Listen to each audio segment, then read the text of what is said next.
દેશના સૌથી અગ્રણી ઉદ્યોગપતિ એવા મુકેશ અંબાણીના પુત્ર અનંત અંબાણી આમ તો હંમેશા પોતાના કાર્યોને લઈને ચર્ચામાં રહેતા હોય છે.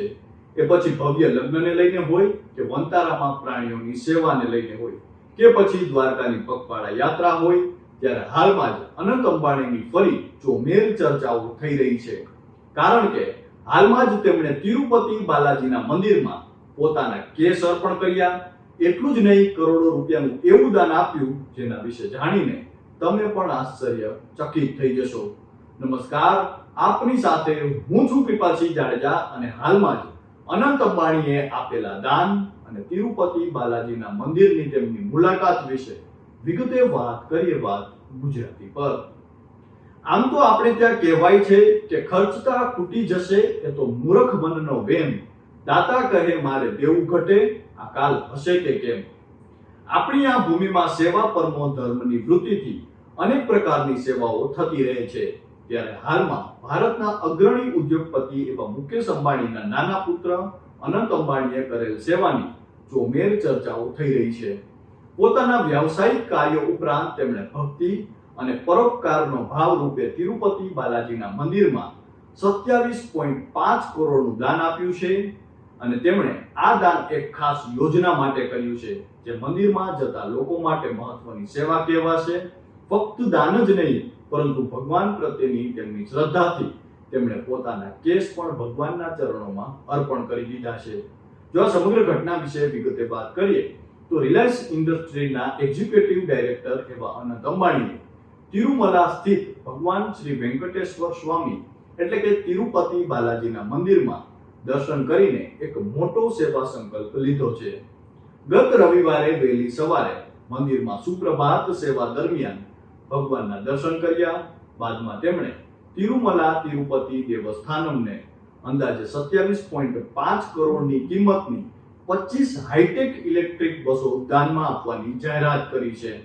અંબાણી પરિવારની આ પહેલ શ્રદ્ધાળુઓ માટે પરિવહન સુવિધા સુધારવાની સાથે પર્યાવરણ સંરક્ષણની દિશામાં પણ એક મહત્વનું પગલું માનવામાં આવી રહ્યું છે.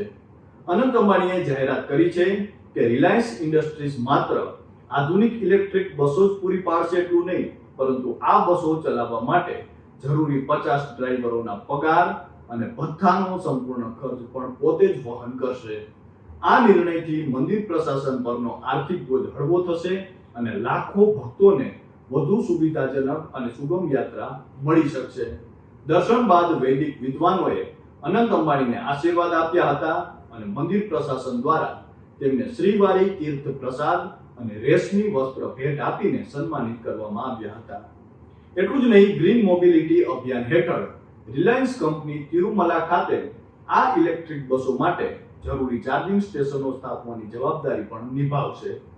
આનાથી તિરુપતિ તિરુમલા માર્ગ પર ડીઝલ વાહનો પરની નિર્ભરતા ઘટશે અને આખા વિસ્તારમાં કાર્બન ઉત્સર્જન ઓછું કરવામાં મદદ મળશે. આ પહેલ રિલાયન્સ કોર્પોરેટ સોશિયલ રિસ્પોન્સિબિલિટીનો એક મહત્વપૂર્ણ ભાગ માનવામાં આવી રહ્યો છે. આ દરમિયાન અનંત અંબાણીએ તિરુપતિમાં પરંપરા અનુસાર મુંડન કરાવીને પોતાના વાળ પણ દાન કર્યા હતા. હવે શ્રદ્ધાળુઓની સુવિધા માટે ઇલેક્ટ્રિક બસો દાન કરવાની આ જાહેરાતે તેમને ધાર્મિક યાત્રા અને સામાજિક સેવા સાથે જોડી દીધી છે. ટીટીડીના અધિકારીઓએ આ સહયોગને આવકારતા જણાવ્યું છે કે આ આધુનિક વ્યવસ્થાથી દેશ વિદેશથી આવતા લાખો ભક્તોની સફર વધુ આરામદાયક અને પર્યાવરણને અનુકૂળ બનશે. મહત્વનું છે કે થોડા દિવસ પહેલા અનંત અંબાણીએ જ્યારે ભાણેજના લગ્નમાં મામેરું લઈને અંબાણી પરિવાર પહોંચ્યો હતો, ત્યારે તેની ચોમેર ચર્ચાઓ થઈ રહી હતી, જેમાં બહેન દીપ્તિ સલગાવરકરના પુત્ર વિક્રમ સલગાવરકરના લગ્ન હતા અને તેમાં કોકિલાબેન અંબાણીએ વીરો મારો જગમગ જગમગ થાય ગીત ગાઈ સૌના દિલ જીતી લીધા હતા. આ ઉપરાંત તેમણે કહ્યું હતું કે વરરાજા માટે બદામ પિસ્તાનો પાક પણ મામેરામાં લાવ્યા છીએ અને ત્યારે એ વિડીયો સોશિયલ મીડિયા પર ખૂબ વાયરલ થયો હતો. ત્યારબાદ અંબાજી મંદિર માટે જ્યારે અનંત અંબાણીએ કરોડોનું દાન આપ્યું ત્યારે પણ તેમની ચોમેર પ્રશંસાઓ થઈ હતી. અને જ્યારે અનંત અંબાણીએ દ્વારકા પગપાળા યાત્રા કરી ત્યારે તો લોકો તેમના સ્વાગતમાં જોડાઈ રહ્યા હતા. અને હવે અનંતે પોતાની આસ્થાથી મંદિરમાં કેસ અર્પણ કર્યા અને સાથે જ કરોડોનું દાન કર્યું છે, ત્યારે લોકો તેમના ખૂબ વખાણ કરી રહ્યા છે. ત્યારે આ ઘટનાને લઈને આપ સૌ કોઈ શું માની રહ્યા છો તે કોમેન્ટ કરીને અમને જરૂરથી જણાવજો. તો હાલ બસ આટલું જ. ફરી મળતા રહીશું વાત ગુજરાતી પર.